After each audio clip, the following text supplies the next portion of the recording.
Now let's dive deep into this big LGBTQ story for today. I'm Gil Ponce, and let's queer up gay culture. Was Project 2025 real? It has already accomplished about 70% of the plan against LGBTQ communities.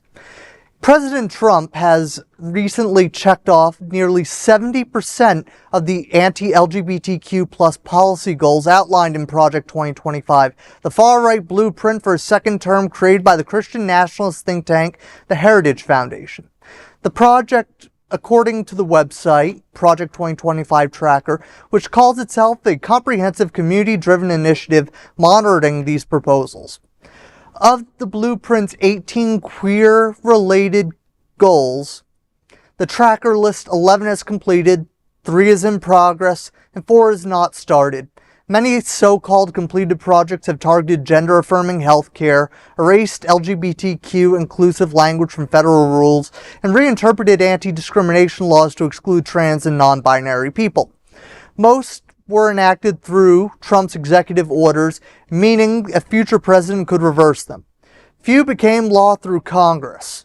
The in-progress list includes cutting funds to so-called woke groups and prioritizing heterosexual families in policy. The not started category includes rescinding Medicare coverage for gender-affirming surgeries, criminalizing pro-trans educators and librarians, and protecting religious discrimination. Overall, the tracker says Trump has completed 47% of all Project 2025 goals in just 7 months into his second term, aided by a Republican Congress and a conservative Supreme Court majority. Trump has denied any link to Project 2025, saying, quote, "Some of these things they're saying are absolutely ridiculous and abysmal. Anything they do, I wish them luck, but I have nothing to do with them," end quote. But as then Vice Presidential nominee Tim Walz put at the Democratic National Convention, when somebody takes the time to draw up a playbook, they're gonna use it, end quote, and that is so darn true.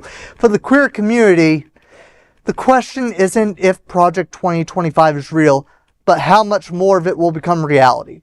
So, if I look at things right now as somebody who's in the public policy landscape, completing 47% of any legislative agenda is, quite frankly, pretty good, huh? Pretty good. But the fact that we have 70% of anti-LGBTQ policy has already been completed, and knowing that just within the last, I think, couple of days, the Supreme Court has taken up the case from Kim Davis about hearing about the end of marriage equality. Ultimately, at the end of the day, I think this highlights the importance of 2026, getting out, voting, and especially when you look at what's happening in Texas and all the redistricting battles that are happening right now. It's more important than ever, especially when we're dealing with it right here in the state of Florida, where we need to get out, vote, and make sure that we truly are our best advocates.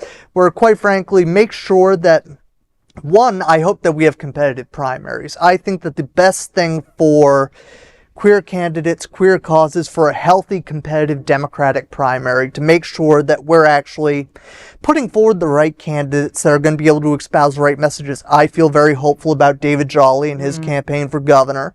I think with some of the issues going on with the DeSantis administration, with the Hope Florida scandal and the affordability issues, I think that there's a silver lining for the right coalition to be built about, and I'm hoping we can get strong candidates up and down the ballot from U.S. Senate to governor all the way down to state houses and your local races. Yeah. Because at the end of the day, what we need to do is build a strong, unified ticket.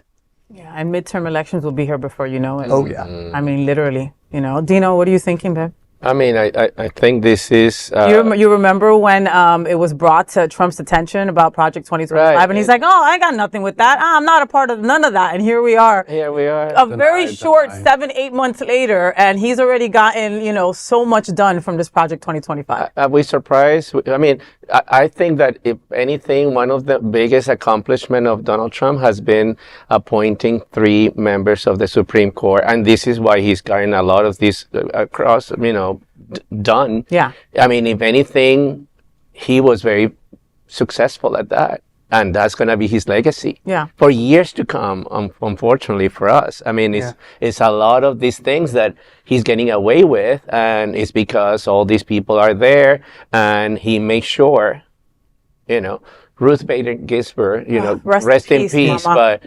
But Oh yeah, she messed up. I hate to say that out but- loud. I hate to say those words out loud because you don't understand. As a woman, as an icon, as an inspiration, Yes. she did so much for us.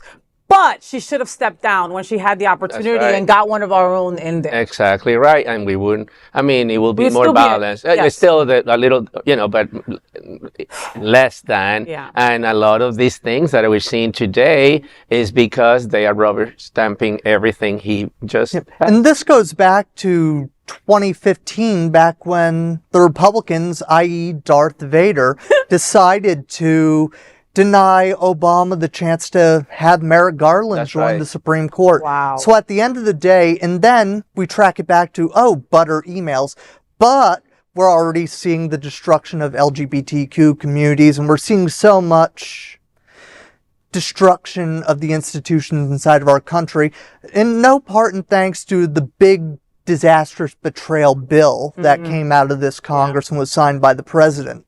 So But we bow down. I mean, that the Obama administration, bow down to this because it was electoral year. So let's not fight it and they did it the last minute to appoint somebody, the Donald Trump administration, the first administration. So, but again, like Michelle Obama says, when they go low, we go high. No, mama. And let's remember that back when, in 2015, back when Lindsey Graham, we're going to hereby refer to him, Lady G. Lady G.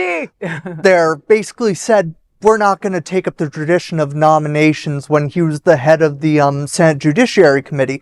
Second, it happens in 2020. Oh, no, this is a completely different circumstance. But guess what? Karma is, pardon my French, karma is the ultimate bitch because the author of Project 2025 is primarying Lindsey Graham. So ultimately, he's going to have a very fun primary in South Carolina.